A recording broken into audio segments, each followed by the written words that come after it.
sono in 10 dietro le ali della macchina.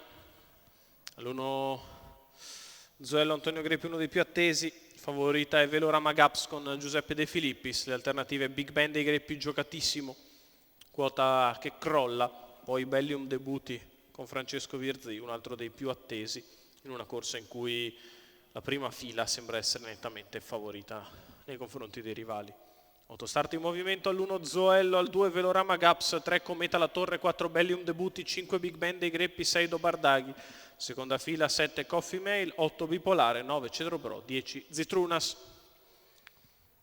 Autostart che inizia ad accelerare, favorito che diventa addirittura Big Ben dei Greppi in chiusura.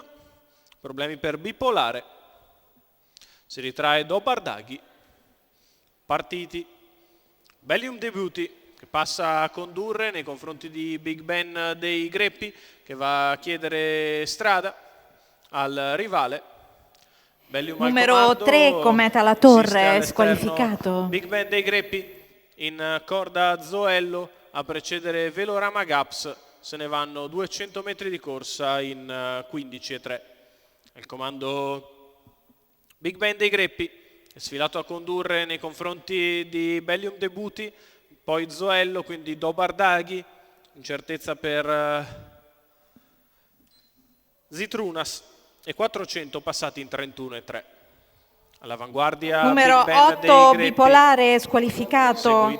Numero 7 Coffee Mail, squalificato. Dobardaghi. Numero 9 Cedro Bro, squalificato. Ecatombe di rotture dopo 600 metri che se ne vanno in 47.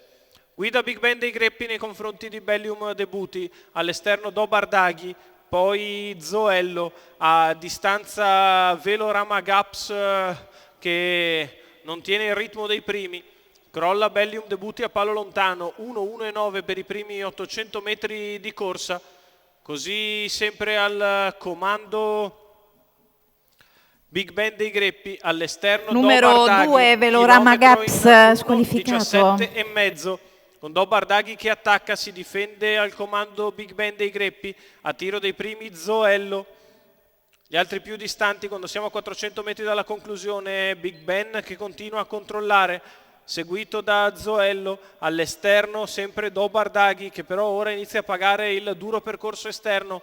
Zoello che fila Big Ben dei Greppi, il quale accelera per venire a casa all'ingresso della dirittura d'arrivo. Big Ben dei Greppi in vantaggio, inseguito da Zoello, poi Dobardaghi. Big Ben dei Greppi che nel finale si allunga e viene a vincere nettissimo. Big Ben dei Greppi che vince come vuole nei confronti di Zoello, al terzo Dobardaghi. 2-1-8 il totale con 29,3 ad arrivare. Percorso di testa vincente per Big Ben dei Greppi, Massimiliano Romanelli in salchi al training per la scuderia Tenuta Colle Serrano. Vince in percorso di testa Big Ben dei Greppi che ottiene strada da Bellium Debuti nel finale, si stacca e vince come vuole. Zoello finisce al secondo posto, al terzo Dobardaghi.